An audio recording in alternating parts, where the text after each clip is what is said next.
So I've been hearing some interesting things about this entity, Keegan. I don't know if you heard about this. I'm kind of in. I've been going to some meetings. I've been talking to some people. The entity's got some interesting ideas. And and I think he's being misrepresented in the news. You're on CNN, you hear them talking. They're only focusing on the negative parts of the entity, and the entity just wants what's best for us. And maybe it's unconventional ways, but the entity is looking out for guys like us. I don't. We don't want to say, but guys like us, Guys like guys like yeah. Hey, what do you mean by guys like us? But he's looking out for the middle class white boys.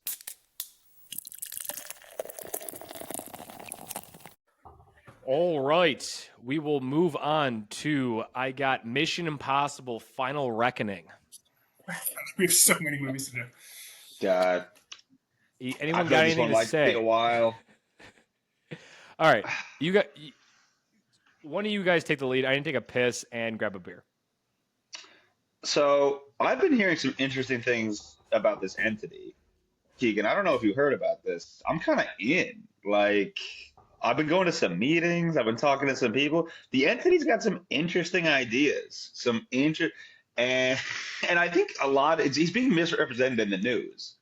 You're on CNN, you hear them talking. They're only focusing on the negative parts of the entity, and the entity just wants what's best for us. And maybe it's unconventional ways, but the entity is looking out for guys like us. I don't. We don't want to say, but guys like us. Guys like yeah. Hey, what do you mean by guys like us? But he's looking out for the middle class white boys. This movie was a letdown. I think we talked about this, correct? We have talked about it. Yeah, I still like it in the fact that there's some really great action scenes in it, but it is MacGuffin City. You gotta get the thing to get the thing. There's three things. There's three MacGuffins. There's so many things that you have to get, and you just don't know what anything is. There's a weird backdoor tie into the third one. It's just like it's. Chris McQuarrie has admitted that he's action first, find out how to tie it in later, and I think this time finally bit him in the ass. Because it's so unnecessarily reliant on flashbacks, constantly reminding you of what just even in the same movie what just happened. The first half hour, more than that. This movie could start an hour in. Yeah, it's crazy what they're doing up top. And there's so much. Keegan, I thought I was missing something. I'm so happy you're saying this because you are a massive Mission Impossible fan compared to me, and I'm so glad you're saying Besides Lord of the Rings, this is my favorite franchise. And then, this one is just, I don't know. But at the same time, it has maybe the best action sequence in any of the movies. That submarine scene's unfucking believable. That shot too at the end of it of him just falling back into the bottom of the ocean. It might be the shot of the year. Yeah. It's when he has to take the suit off. That took my breath away. Yeah, I don't think I breathed for 5 minutes while he's underwater. It's nuts. It's so good. But these movies are I love them so much because of the team aspect. This is the worst team in any of these movies by far. Yeah. There's not a lot to do for anyone. What is Tarzan doing in this movie? That guy. He does the guy who was an agent who ends up going along with them. He is nothing. And at one point he's basically just I guess I'll stay right here and blow up too. They're defusing a bomb, the old people, and he's like, I'll stay here with them to explode. It's why? Because you're not doing anything else? So Ethan Hunt's on his own for a lot of the movies, so there's none of the teamwork. There's no real gadgets. There's none of that stuff in here. It's just it loses a lot of what I love about these movies, and this is probably more of a fan thing, but I wanted to see Paula Patton again. I wanted to see old agents come back, but instead it's stripped down to 5 people. Spoilers. already, I guess. I won't do spoilers, but the team becomes so small and then splits, and it's just not all that interesting what each party is doing. Besides, I mean, Ethan's stuff I think is really cool, but it's just chasing after stuff. You got to find the thing to help the thing to stop the thing, and it's just really confusing and callbacky and not beat your head with a hammer kind of callbacks. I don't know. This is a miss for me. I still liked it a lot though. It's probably a 7 out of 10 for me, thumbs up, but that's compared to Fallout 10 out of 10, 5 9 out of 10, 4 9 out of 10. Like, amazing action movies. This is just not that. And I really like Dead Reckoning. Dead Reckoning I thought was great. Like Dead Reckoning did not have the same problems as this. Like it was driving the entire time. There's also just like so much of like the callbacks are not only flashbacks, but they talk about. They're like, do you remember back in 1985? They're like, that was Ethan. They're like, yeah, Ethan's the fucking best, dog. He's done every single thing that anything you could imagine for the past 40 years. Ethan Hunt did that. Yeah. I was nervous that I like missed something because I have not seen all the Mission Impossibles. There are definitely holes in my filmography when it comes to that. My watching when it comes to that. Keegan made me watch Fallout. That was the first one I ever saw because he's like, it's gonna be number 2 on my year-end list. Watch it. I love Fallout. It takes place in the French Alps, so it's hard not to like it. But Fallout's sick. A little Mont Blanc shout out, but. I was there this year. Oh, nice. This movie, I don't think there's a single real action sequence of any consequence for an hour and 30 minutes of a 3-hour movie. You can't do that in Mission Impossible movies. Yeah. I'm a sucker for a Mission Impossible mask. It's probably maybe my favorite reoccurring thing in scene history. They don't use it enough. They do. They like give you like one scene with a bunch of it. And then it kind of like feeds the fans, but I would have liked more of it. But I love a good Mission Impossible mask. All in all, this really feels like it. I had a really tough time figuring out what the hell was going on so many times. And I thought it was maybe me just like my gap in Fallout, my gap in Mission Impossible knowledge. I was so dang confused what was going on throughout the most of the movie.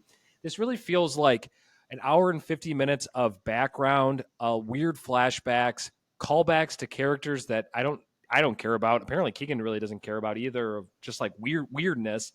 Then you have a sick underwater scene that is a showstopper. Awesome. Another 30 minutes of scenes that I really don't care about. And then a sick final action sequence, which is awesome. And then it ends. So 2 really, really, really good action sequence. I think there's a really, really great hour 45 movie in here, but it's trapped in a 3-hour overbloated movie of weird flashbacks and just like plot points that I don't care about, hard to follow. This movie did not work for me. Like I said, though, it's too bad because there's 2 really, really great action sequences in this movie. But it's a 5.5 thumbs down. This is coming from a guy who's not a big Mission Impossible guy. If you're not, I don't know, but maybe it doesn't even matter because I thought a lot of it had to do with the fact that maybe I just didn't understand a lot of the background here. But there's some really good moments, but not enough to make up for the 3-hour runtime and just the overbloatedness in this movie. So it's a thumbs down, 5.5. I think another issue is that when you have a faceless villain, it's not really all that interesting. And then the face that they do give you is this Gabriel guy who is supposedly who's not even working for the entity anymore, though. But he's not a very interesting villain either. Great death, amazing death at the end, but he's not very interesting. The entity's not very interesting, and it's confusing. So there's a whole lot that's missing, despite the amazing action. One of my favorite things about Mission Impossible is the title sequence. Something sick happens, you get the and then this comes like 40 minutes in, it seems like. And it's 25. I timed it yesterday. 25. But yeah. And after a door's locked, it's after something that's like something so boring. It's like, no, there has to be some sick opening sequence like the plane in 5 or 6. No, the plane's 5, right? Yeah, I think it's 5. Something awesome set piece, and then you get the theme. This is just like a boring corridor chase. I agree. I need to be pumping my fist when I hear that music and be like, all right, I'm locked in. Let's go. I didn't get locked in, let's go, until the underwater scene, which is like an hour 50 in. It's brutal. Yeah. And Keegan, you want to say something when I was talking about the masks? Oh, yes. Gone.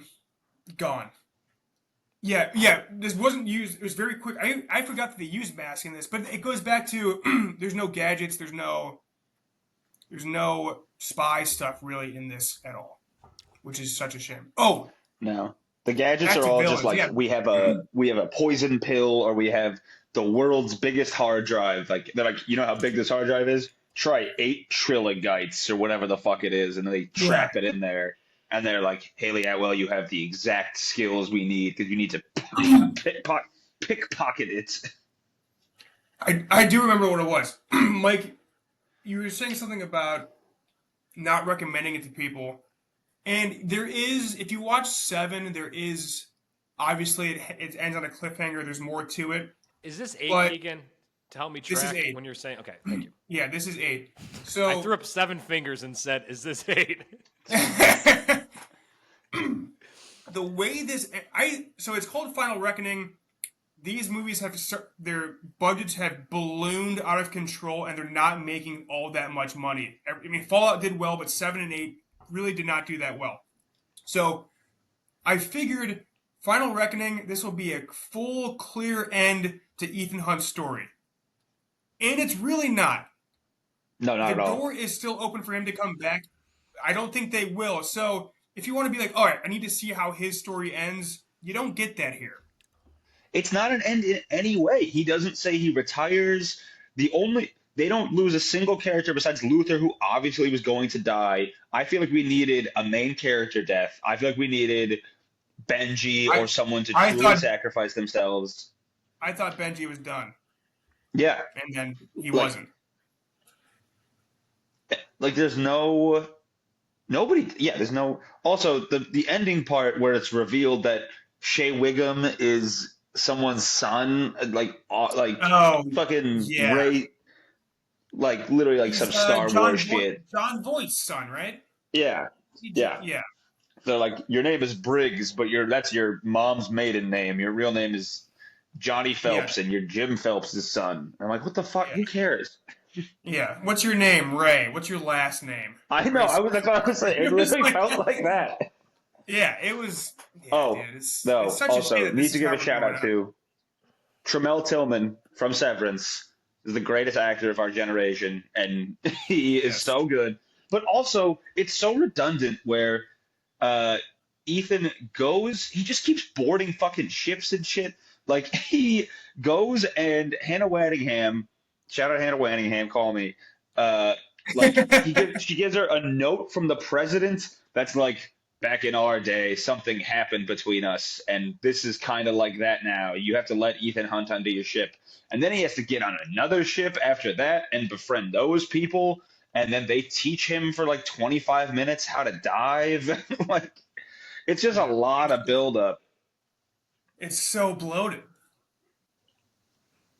And I remember watching it having a thought about the president scene.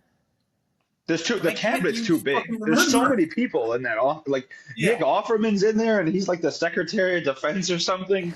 And there's there's the whole assassination, and I've never felt I think my heart rate went down during it. Like, of the president? Yeah, the president. It never felt. I was like, okay, cool, all right. Oh, well, Nick that Offerman didn't work. dies. Yeah, Nick Offerman gets shot, doesn't he? Yeah, it doesn't come back. It's just like, it was weird, man. And I don't think this is the last one based on what I was reading. I think they're still going to make another one. But, like, don't do a 2-parter if we're not going to end the series. Yeah. It's a miss. Too bad. It is too bad. They also changed it to be Final Reckoning because it was going to be Dead Reckoning Part 2. Dead Reckoning was released as Dead Reckoning Part 1, and this was going to be Dead Reckoning Part 2. And they changed it to Final Reckoning rather than be Dead Reckoning Part 2, and it's not a final reckoning. I just don't know if McQuarrie or Cruise. I don't know if McQuarrie will give it up, or if I don't know if Cruise will let him give it up. What was so great about the first 6 was it was a new director every time, or first 5 was a new director every single time. Completely their own style, their own way of filmmaking, and then McQuarrie's had the reins, which worked for the first 2, and then maybe it's been too much. Yeah, and you got to think McQuarrie's going to want to do something else. I hope so. I still like McQuarrie, but Cruise is also just really old at this point. There was a couple close-ups where I'm like, dude, this guy's got to just stop doing action movies. I do think the writer's strike hurt this as well. Several reshoots and COVID. Because, his look is really inconsistent. Sometimes he looks ancient. Yeah. Sometimes he looks okay. There's one close-up where he's like running where I'm like, dude, this guy looks 70. I don't know, dude. Does Sean Penn live at the end?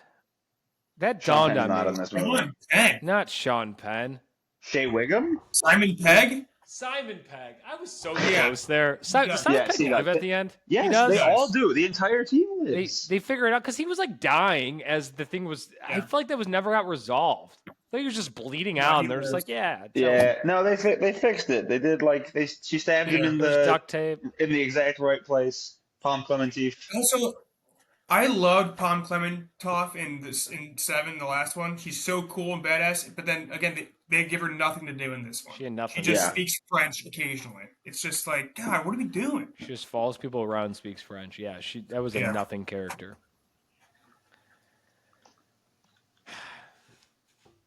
Well, I didn't give it a score. I'm going to still say thumbs up. I know I've only said the things I didn't like, but I think I'm probably going to say like 6.2 thumbs up. I'm literally like looking at what happened in this movie and trying to remember.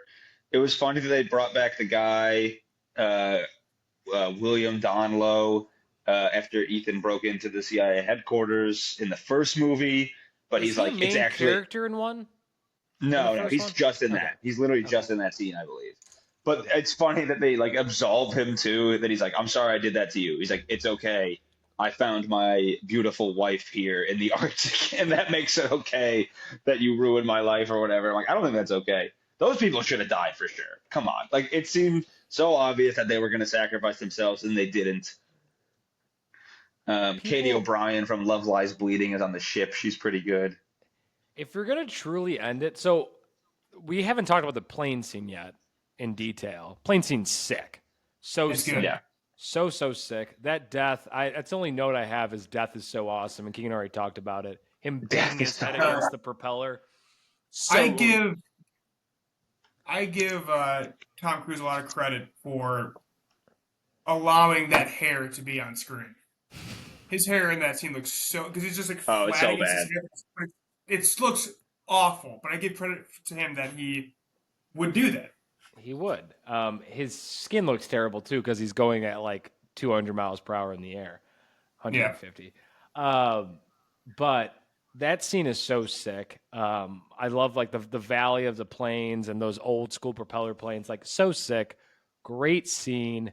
But then like he just like finds a parachute. It's like there's no more parachutes, and then it's like he's got one. Then that doesn't work, but he's a backup parachute.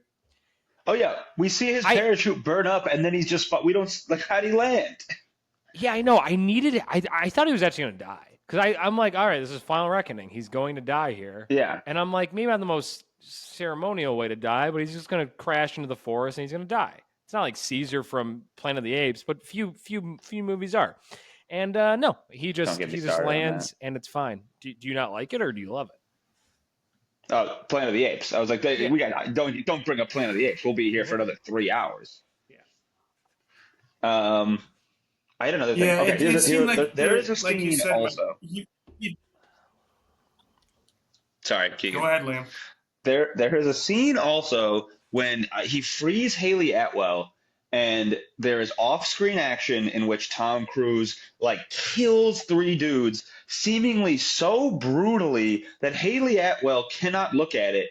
And I thought this was going to go in a direction where they're like, he's gone too far. Like Ethan Hunt is like snapped and he's murdering people in an insane way. But the movie goes the opposite direction, and the whole movie is about how he's the fucking best and he's Jesus. And every night we need to go to bed and thank Tom Cruise. And I'm like, that scene was like funny, I guess, but it felt like it was going in a way that just went nowhere. It's played for laughs, and which was odd, and it's never been like his brutality has never been anything a part of these movies, and then to open with that was like, yeah, I thought, is this going to be something? But then they never touch on it again. Yeah, it was. Maybe it was just a way to just be like, oh yeah, we can't have 70-year-old Tom Cruise fight off 6 people anymore, so we'll just not show it. We'll show Haley Atwell's reaction to it. It was weird. It didn't really fit the tone of the movie. I agree. I think that was kind of odd. And like the underwater scene, how does he get rescued? I feel like that was also kind of just like the scene looked sick, but then like the aftermath, I don't know. It just seemed kind of weird.